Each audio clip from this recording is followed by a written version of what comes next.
नमस्कार। शिक्षा समाचार में आप सबों का स्वागत है।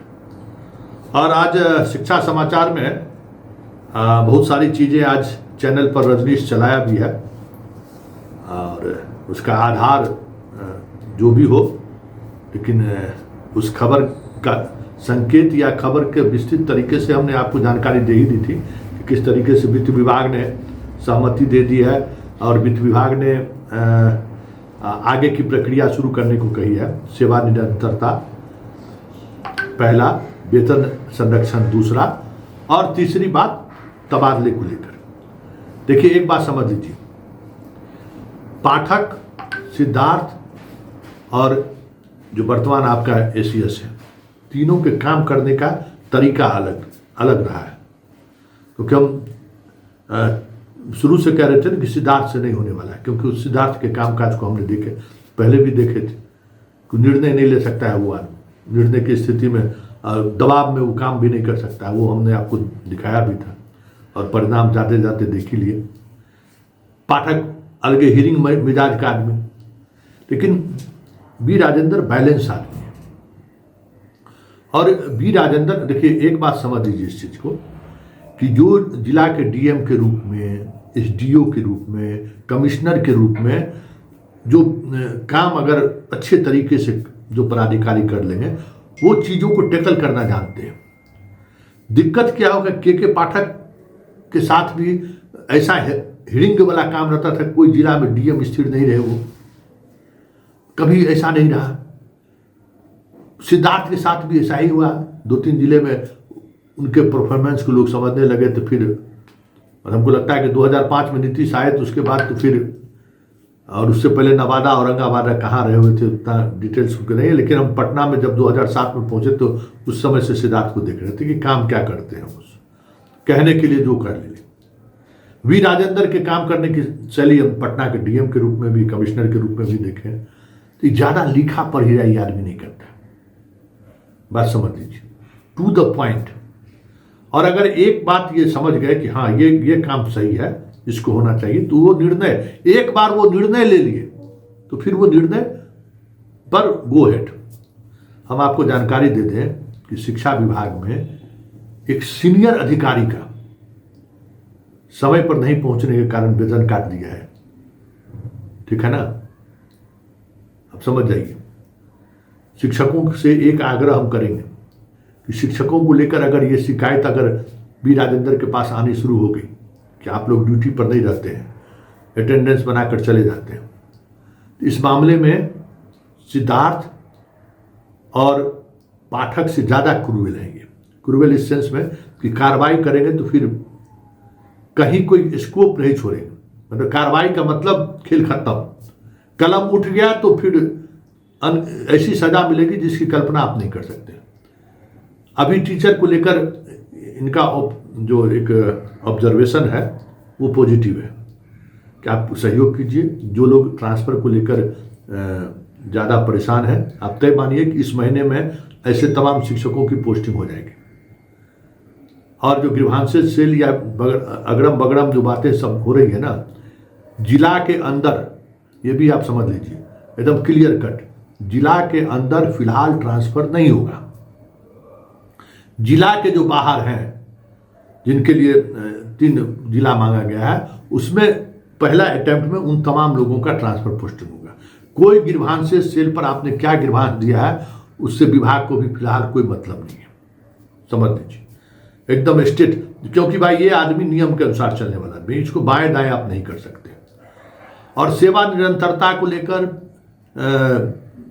ये वेतन संरक्षण को लेकर जो बातें कही जा रही हैं, कल अभी आप लोगों के ही कैडर से हैं, डिप्टी डायरेक्टर हैं पटना में, उन्होंने एक समारोह में बहुत सारी बातें कही हैं उन्होंने। जरा उनको सुन लीजिए, आप लोगों ने सुना भी होगा, लेकिन जो वो कह रहे हैं ना जरा आप सुन लीजिए, फिर हम उसका मतलब क्या है वो हम आपसे बात करेंगे।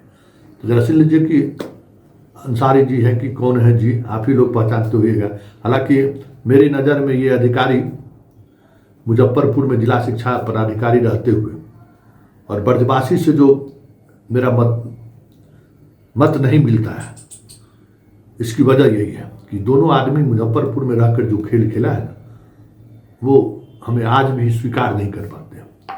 और इसको भी चुनाव लड़ने की इच्छा है, तो हम तो सबको बही खाता रखे रहते हैं ना। तो जरा सुनिए, आप लोगों के लिए बहुत सारी बातें ये कह रहे हैं, सुन लिए।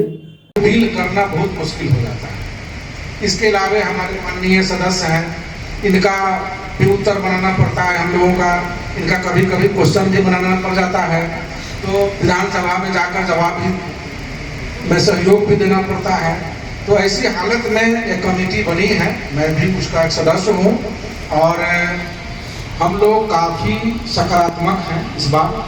आपको बता दें, आप खासकर आपके सेवानिरंतरता पर और वरीयता पर, जो आपसी वरीयता है शिक्षकों का, आपसी वरीयता के चलते बहुत सारे विद्यालयों में समस्या उत्पन्न हो गई है।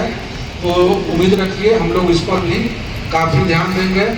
विषय विसंगति जो है, वेतन का जो विसंगति है, उसके लिए हम लोगों ने एक संचिका भी भेजी थी वित्त विभाग में, जो अभी तक नहीं आ पाई है।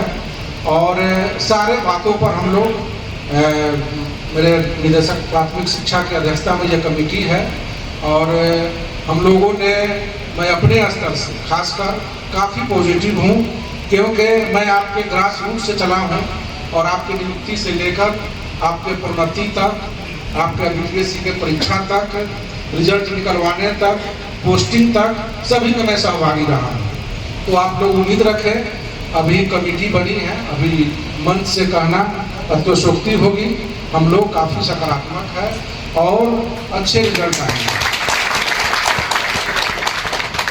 और शिक्षक जो है हमेशा अगले स्तर में रहता है। जैसे हमारे ब्रजेश ओझा सर ने बोला कि इस समाज का सबसे बड़ा कड़ी शिक्षक होता है। हमको भी लगता है, 3 नौकरी हमने भी की है, शिक्षक भी रहे थे, फिर न्यायालय में गए थे शिक्षक की नौकरी छोड़कर, और फिर किस्मत था आपके साथ, शिक्षकों के साथ, मेरे फादर भी शिक्षक थे। तो सबसे बेहतरीन जो नौकरी जिसको कहते हैं, सेवा जिसको कहते हैं, वह शिक्षक की होती है। हमको भी अफसोस होता है कि आज मैं शिक्षक रहता तो ज़्यादा सुकून में रहता। तो आप लोगों को बेहतर शिक्षक बनना है और आत्मसंतुष्टि भी करना है। अगर आपको संतुष्टि नहीं होगी अपने पेशा से, अपने सेवा से, तो आप लोग बेचैन रहेंगे। और प्रधानाध्यापक का जो दायित्व है, अगर प्रधानाध्यापक एक हाई स्कूल का ठीक हो जाता है तो पूरा हमारा शिक्षण व्यवस्था दुरुस्त हो जाता है। वहाँ नहीं किसी पीओ की जाने की ज़रूरत है, नहीं किसी डीपीओ की जाने की ज़रूरत है, नहीं किसी डीओ की जाने की ज़रूरत है। तो आप लोग अपने को एक पदाधिकारी माने और पूरा डिसिप्लिन में विद्यालय के रखें। आप लोग पढ़े होंगे, नियमावली भी पढ़े होंगे, विद्यालय अध्यापक का नियमावली हो, या विशिष्ट शिक्षक की नियमावली हो, या 2020 के स्थानीय निकाय की नियमावली हो, सभी में प्रधानाध्यापकों का पावर दिया गया है। प्रधानाध्यापकों के रिकमेंडेशन पर किसी भी शिक्षक पर कार्रवाई हो सकती है अगर आपके डिसिप्लिन में नहीं रहता है। तो आप लोग अपने जो अधिकार है उसका उपयोग करें और विद्यालय में डिसिप्लिन लाएं। और खासकर अभी काफ़ी डिवोशन की ज़रूरत है। क्या होने वाला है?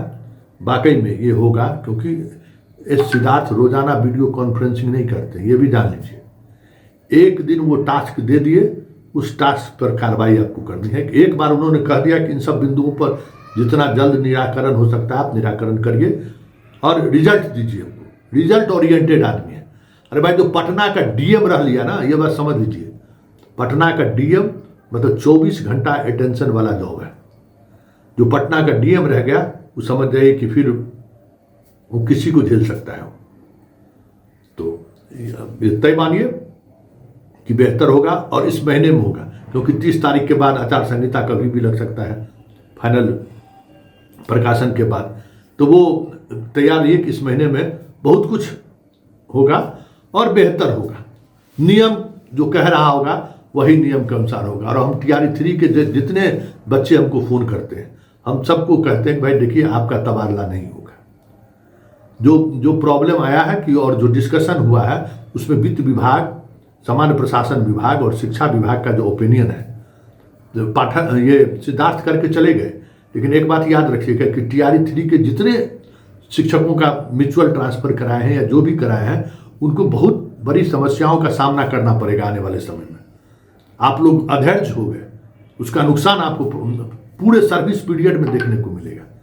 और इसका समाधान जो है बी राजेंद्र अगर नहीं निकाले तो समझ जाए कि वो समाधान भी नहीं निकलेगा। बी राजेंद्र ही है कि अभी आदेश कर दिए कि 25 तारीख तक सभी दुर्गा पूजा से पहले सभी शिक्षकों का सैलरी चला जाना चाहिए, एब्सेंटी वगैरह हम बाद में देखेंगे। ये निर्णय बी राजेंद्र ही ले सकता है, दूसरे अधिकारी के बस की बात नहीं है।